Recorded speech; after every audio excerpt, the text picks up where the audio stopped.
الحمدللہ وکفا والصلاة والسلام علی من لا نبی بعد وعلی آلہ واصحابہ اجمعین برحمتک یا ارحم الراحمین. اما بعد فاعوذ باللہ من الشیطان الرجیم. بسم اللہ الرحمن الرحیم. اما بنعمت ربک فحدث. سبحان ربک رب العزت عما یصفون وسلام علی المرسلین والحمد للہ رب العالمین. بفضلک وبرحمتک. اللہم صل علی سیدنا محمد وعلی آل سیدنا محمد افضل صلواتک بعدد معلوماتک وبارک وسلم علیہ. استغفر اللہ ربی واتوب الیہ. استغفر اللہ ربی واتوب الیہ. استغفر اللہ ربی واتوب الیہ.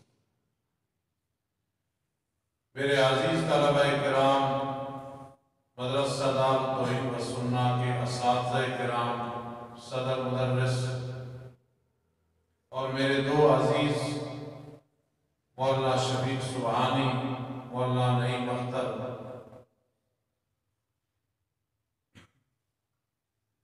اور ہمارے سرپرست بابا سندھی صاحب، چند گزارشات صرف اس وجہ سے کہ میں گھر بیٹھ کے سریلے نوجوانوں کی تقریریں سن رہا تھا.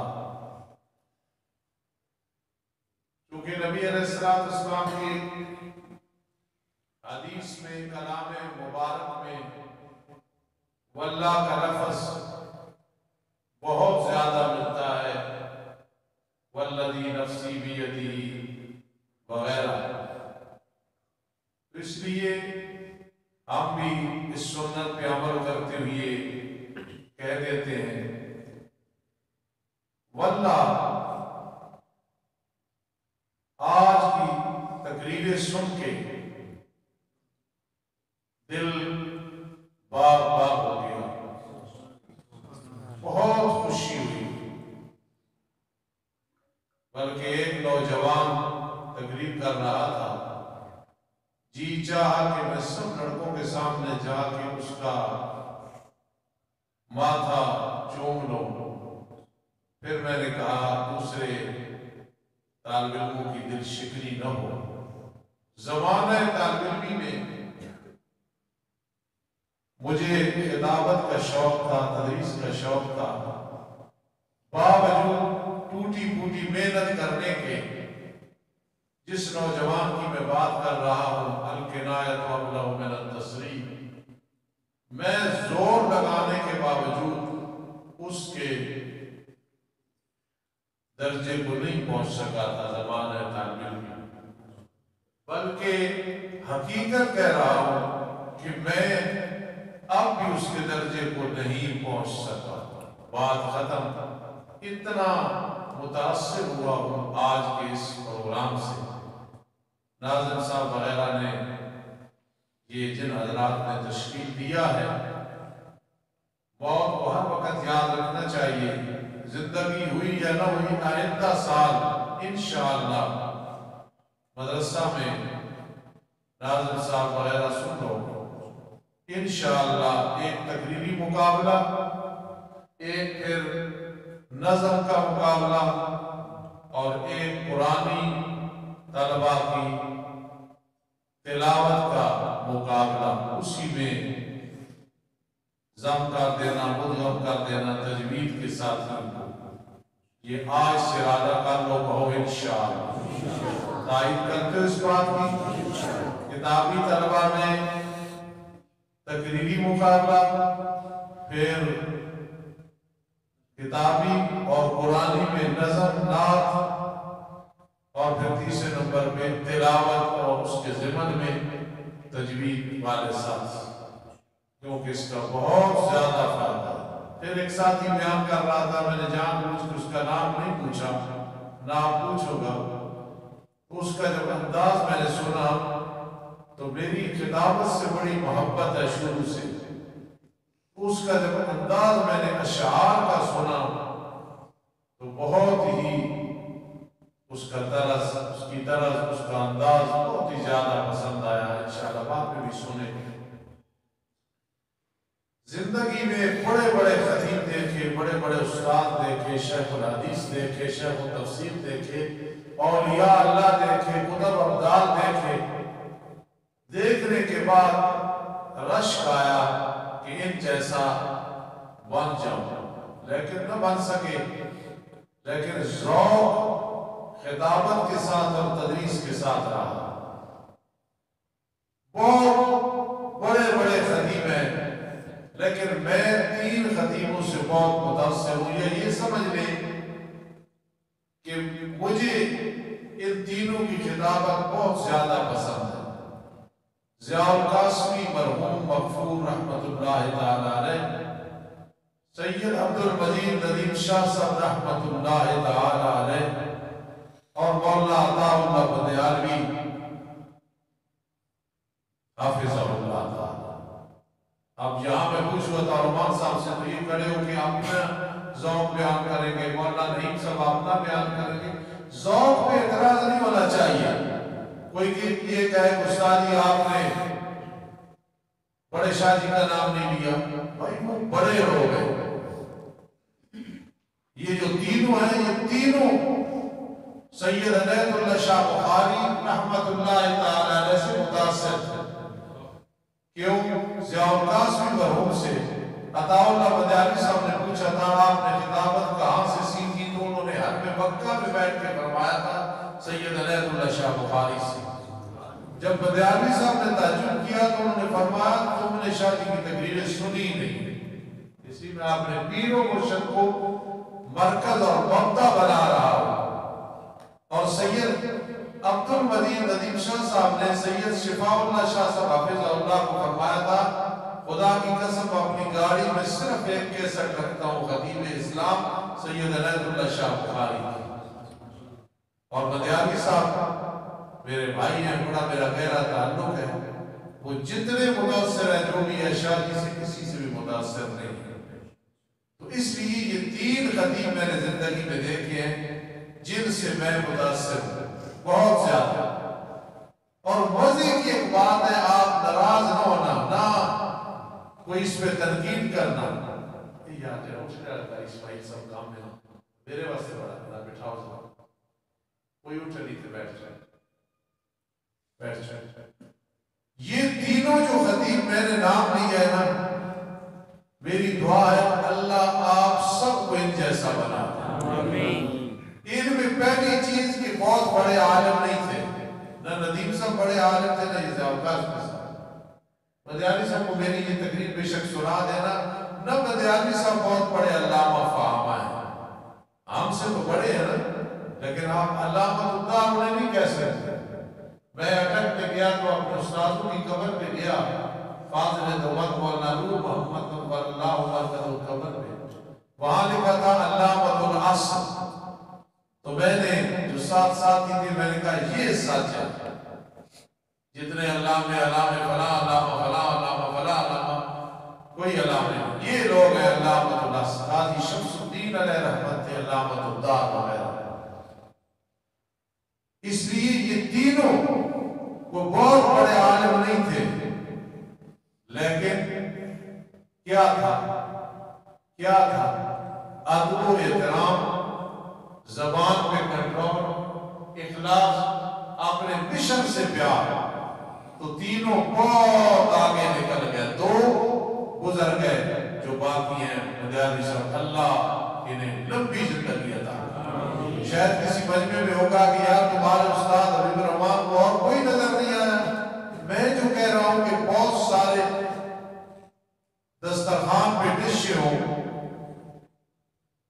اور استاد جمیل صاحب استاد صاحب کوئی 2-3 کھانے کھائیں تو یہ کہیں گے کہ باقیوں سے ان کی نفرت ہے، ان کی پسندیدہ وہ چیز ہے انہوں نے کھا لی، چاہے وہ پھلی کھا لیں، چاہے ساگ کھا لیں، چاہے دال کھا لیں، چاہے اور چیز کھا لیں۔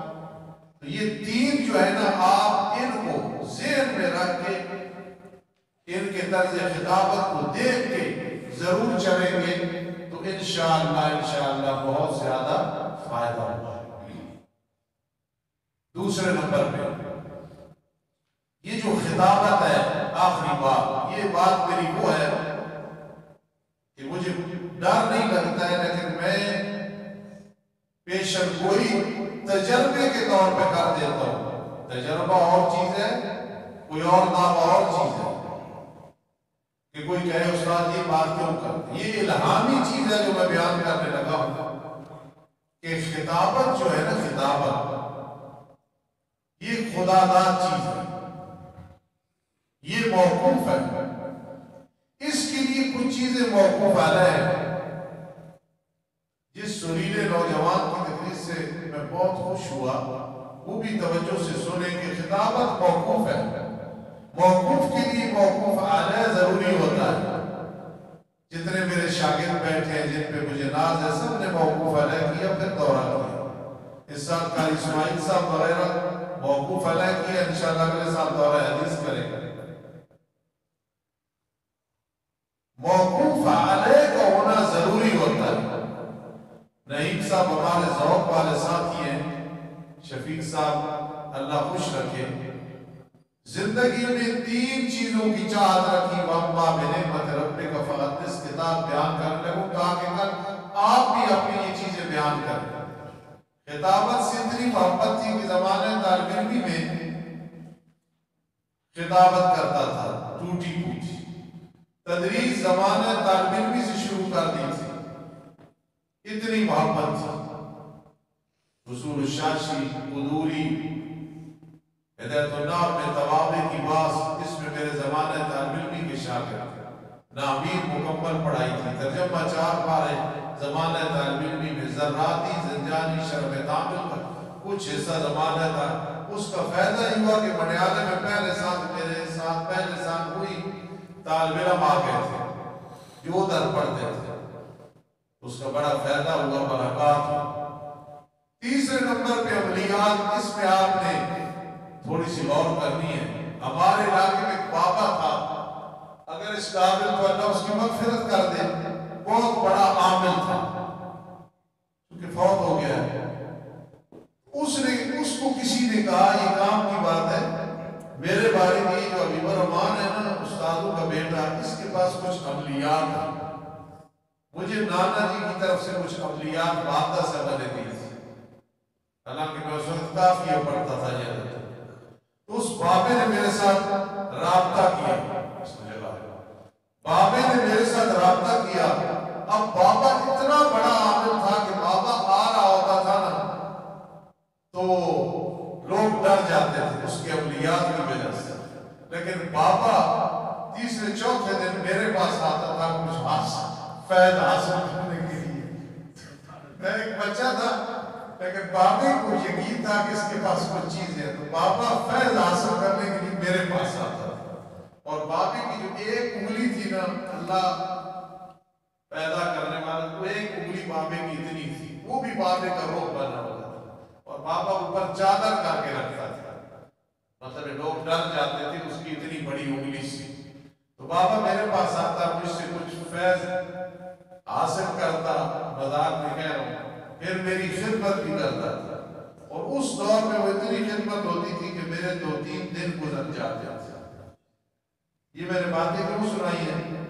خطابت سے پیار تھا، چھوٹا سا خطیب بن گیا، تدریس سے پیار تھا، چھوٹا سا مدرس بن گیا، عملیات سے میرا اس وقت کا پیار تھا، وہ چھوٹا سا میں عامل بن گیا۔ تو میں سب کو دعوت دوں گا کہ مجھے اپنے کسی ہم اثر پہ رشک نہیں آتا، میں سب کے لیے دعا کرتا ہوں۔ عملیات میں بیٹھا ہوں تو مجھے کوئی نہیں ہوتا کہ میں یہ کام نہیں جانتا ہوں، یا یہ وظیفہ دے دے، مہربانی کا کب دے گا۔ خطابت پہ بھی رشک کوئی نہیں آتا، جتنی ہمیں چاہیے بس کافی ہے، سب کو ہوا الحمدللہ۔ یہ بات بھی میں نے آپ کو کسی وجہ سے سنائی ہے، کبھی اس سے آپ کو فائدہ ہوگا۔ اب میرے عزیز و آخری بات کرتے ہیں، خطابت موقوف ہے، موقوف علیہ، اس کے لیے چند چیزیں ہیں، علم و عمل ہو اگر خطابت، ورنہ یہ جو شیعہ ہے بڑے خطیب ہوتے ہیں، بڑی لفاظی ہوتی ہے، کوئی برکت نہیں، نحوست ہی نحوست. اور کئی لوگوں میں اسلامی مکاتب فقہ جو اپنے آپ کو سمجھتے ہیں بڑی کتابت ہوتی ہے، لیکن شرک و بدعت، نحوست، بدکاریاں اس کی وجہ سے مبارک. اگر خطابت کو کامیاب کرنا چاہتے ہو، آپ بدیانی صاحب کو طرح لگاتے ہیں، جب قاسمی صاحب کو کوئی گلا نہیں تھا، کوئی آواز نہیں تھا، لیکن خطابت کے لیے چند چیزیں ہیں، اور یہ الہامی چیز ہے، اور بعد میں دیکھنا میں نے کسی کتاب میں نہیں پڑھی. امانت ہو، دیانت ہو، صداقت ہو. سمجھ رہے؟ امانت، امین ہو آدمی، غلط چیز نہ بیان کرے، نہ اس کا کوئی جوڑ نہ کہیں سے ملے. دیانت ہو، انسان کے اندر دین ہو. امانت ہو، مولانا استاد صاحب، دیانت ہو، پھر صداقت ہو، سچ، بات غلط نہ کرے. میں اور فاروق جہباز صاحب جو مجھ سے پہلے یہاں خطیب رہے، اللہ انہیں ہدایت دے، لہر سے ہٹ گئے. شبیر شاہ نے ایک بات کی تھی کہ نبی علیہ السلام ہمارے گھر میں آئے ہیں، میری بیوی نے کھانا پوچھا وغیرہ. میں اور فاروق جہباز فدا حسین کے پاس چلے گئے کہ یہ تیرے بھائی نے بات کی ہے. تو فدا حسین میرا تھوڑا سا دوست بھی تھا، اس نے کہا چھوڑو یار، خطابت کے انداز میں کر گئے. تو ہم نے کہا خطابت کے انداز میں جھوٹ بولنا جائز ہے؟ کوئی سمجھ رہا بات؟ کوئی جھوٹ بولنا جائز ہے؟ اس لیے خطابت میں امانت، دیانت، صداقت، کتنی چیزیں ہو گئی. پھر شرافت، انسان نیک، شریف، بدماش نہ ہو، وضو بھی نہ کرے اور آگے خطابت شروع کر دے. آنکھوں کی حفاظت کوئی نہ ہو، گھر میں ٹی وی اور ڈش رات کو دیکھ کے اور صبح آگے جو ہے خطابت چمکائے. شرافت ہو، پھر اس میں لطافت ہو، کفر کی مشین نہ چلے، فلاں کافر، فلاں کافر، فلاں کافر. پھر کچھ ظرافت بھی ہو، کوئی بات سنا دے جو شغل کی ہو، مذاق کی ہو. کتنی چیزیں ہو گئی.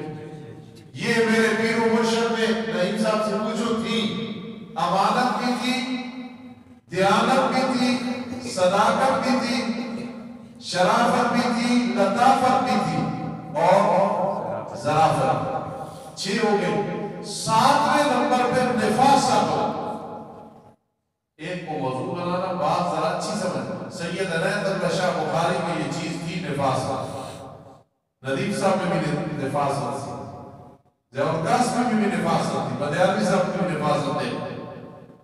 گھر میں 30 ٹوپیاں کھڑی ہوتی ہیں. مجھ سے پوچھتے کتنے سوٹ سلائے ہیں؟ 4 سلائے ہیں. میں 20 سلائے. تو میری بات سمجھ آ رہی ہے؟ نفاست ہو، نفاست. پھر خطیب ہوگا، اے شہزادہ بیٹھا ہے، اے نہ ٹوپی دیکھو، پتہ ہی چلتا ہے کہ پورے جہان کا خطیب ہے، اللہ اسے بنائے. اور بیٹھے دوسرا اس پہ وقوف کا لاڈلا غلام، وہ بھی دیکھو جیسے خطیب ہو. تو نفاست ہو، مولانا سمجھے اچھے. کتنی چیزیں ہو گئی. 7. پھر استقامت ہو. یہ نہیں کہ کسی نے دھکا لگایا تو خطابت چھوڑ دی، آپ بیان کرنا چھوڑ دیا، شروع کیا نہ مردے نہیں سنتے، بس بیان کرنا ہے. یہ قبر نہیں، برزخ والی، بیان کرنا ہے. سود حرام ہے، بیان کرنا ہے. وراثت ہے، بیان کرنا ہے. استقامت ہو. اتنی چیز ہو گئی. 8. پھر نامی چیز بڑی دلچسپ ہے اور ضروری ہے، وہ میری تڑپ رہی ہے اولاد اور شاگردوں کے بارے میں. مولانا نعیم صاحب اور مولانا شفیق صاحب بیٹھے ہیں، میں بابو کو کہہ رہا ہوں، یہ متقی لوگ ہیں، انہیں بھی یہ نامی چیز نصیب ہے، اس لیے خوشی سے بیٹھے ہیں. وہ کیا ہے؟ اقامت. میری مراد سے اپنی مسجد، خطیب کو بہت بڑا، اور اپنے ایجنٹوں کو اگلا جمعہ کہا ہے میرا، اگلا جمعہ کہا ہے، وہ خدمت کر دیں گے. بھائی خطابت کا مزہ آتا ہے کہ دارالمان صاحب کی اپنی مسجد ہو، ذل الرحمان کی اپنی ہو، استاد صاحب کی اپنی ہو. عبدالغفار صاحب کی میں ابھی نہیں خوش تھا پورا جب اللہ نے بھی اپنی مسجد عطا فرمائے. استاد جمیل صاحب کی بالکل وہ اپنی مسجد ہے.